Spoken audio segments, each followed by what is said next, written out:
Asal mula kota Surabaya. Dahulu kala, di sebelah utara Jawa Timur, hiduplah seekor buaya raksasa yang ganas dan menyeramkan.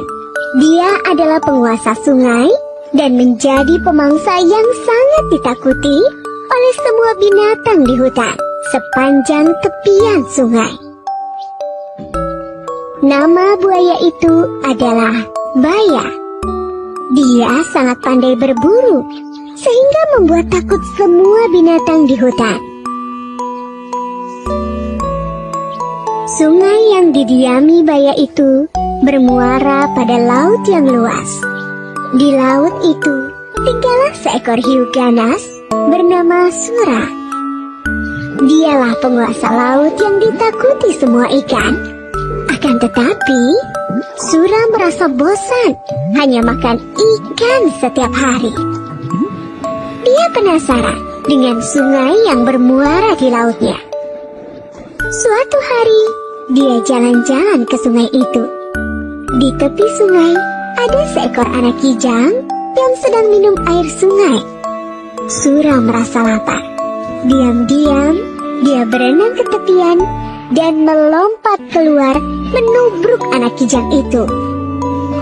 Sura gembira mendapat santapan yang lezat. Setelah makan anak kijang, Sura menjadi ketagihan. Keesokan harinya, ia berburu kembali di sungai itu dan mendapat banyak santapan. Semakin hari, Baya menjadi curiga. Karena semakin hari dia semakin kesulitan mencari mangsa. Dia pun menyelidiki sebabnya. Saat melihat Sura menangkap seekor anak monyet berenang di sungai, Baya marah. Baya menjadi marah. Hai Sura, apa yang kau lakukan di sini? Ini daerah kekuasaanku. Beraninya kamu merebut jatah makanku. Sura tidak takut kepada Baya. Dia pun malah menantang Baya. Terserah aku mau mencari makan di mana. Ini kan bukan daerah kekuasaanmu. Jadi semua binatang bebas mencari makanan di sini. Akhirnya perkelahian pun tak dapat dicegah. Keduanya saling bertarung. Karena sama-sama kuat, pertarungan itu pun sangat lama. Berhari-hari lamanya, semua binatang di hutan terganggu dengan perkelahian itu. Mereka tidak bisa tidur dan tak tenang. Akhirnya, kedua binatang buas itu pun kelelahan. Tak ada yang menang dan tak ada yang kalah. Sebab keduanya sama-sama kuat. Sura, sebaiknya kita sudahi saja perkelahian ini. Aku sudah lelah. Aku juga, Baya. Baiklah, kita sudahi saja pertempuran ini.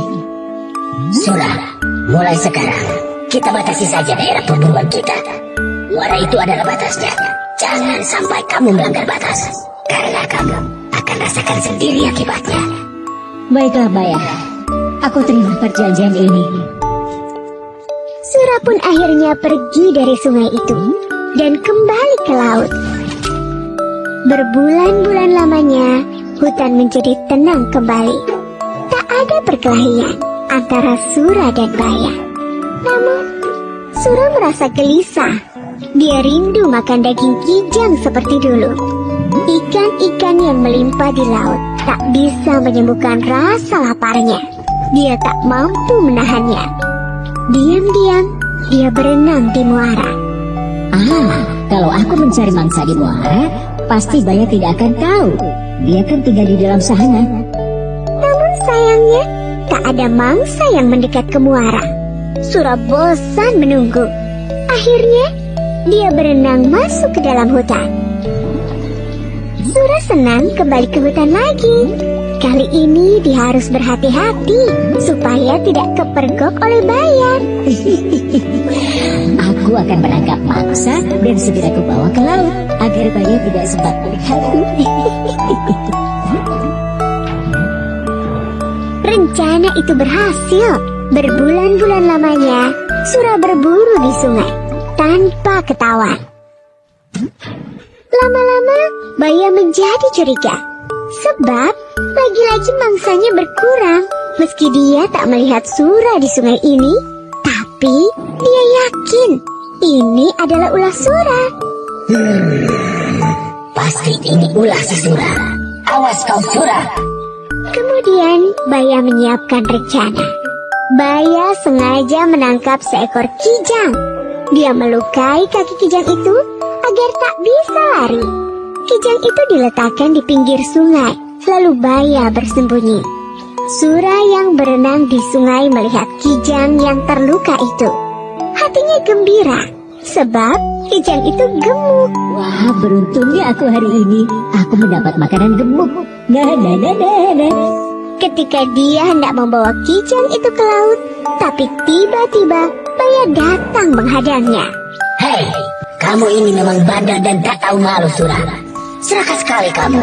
Bayangkan, ikan-ikan di lautmu melimpah, tapi kamu malah berburu di tempatku. Hei Baya, kalau kau mau, kau bisa saja berburu ikan di laut. Aku tidak melarangmu. Mana doyan aku dengan ikan. Apalagi aku tak tahan dengan air laut. Ya sudah kalau kau tidak mau. Yang penting aku sudah menawarkan kepadamu. Sura dengan enteng menjawab lalu bersiap menyeret kijang itu ke laut. Baya semakin marah lalu menyerang Sura. Hei, mau kamu bawa kemana kijang itu? Ya ke laut lah, akan aku makan di sana. Bawa ke sini kijangnya. Tadi aku yang menangkapnya untuk menjebakku. Enak saja. Salah sendiri kalau tidak makan kijangnya. Kamu lupa dengan perjanjian kita? Sungai ini adalah daerah kekuasaanku. Di mana ada air, di situ ada aku.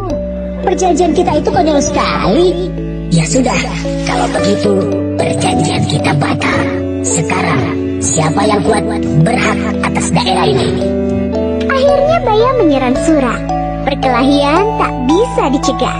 Kali ini lebih seru. Tak ada yang berani mendekat daerah perkelahian itu.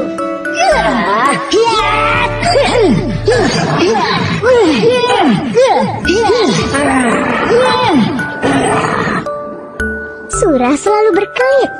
Baya menjadi jengkel. Saat Sura lengah, Baya berhasil menggigit ekornya. Aduh, ekorku! Sura tak mau kalah. Keduanya sama-sama kesakitan dan terluka parah. Namun, Baya tak putus asa melawan. Dia terus menggigit sampai ekor Sura putus. Sura sangat kesakitan. Dia pun lari meninggalkan Baya menuju laut. Sejak saat itu, Sura tak berani mendekati sungai. Apalagi dia sudah tak punya ekor. Dia tak bisa berenang sesigap dulu. Sakit sekali, aduh. Untuk mengenang perkelahian yang dahsyat itu, maka daerah tempat kedua hewan itu berkelahi disebut Surabaya.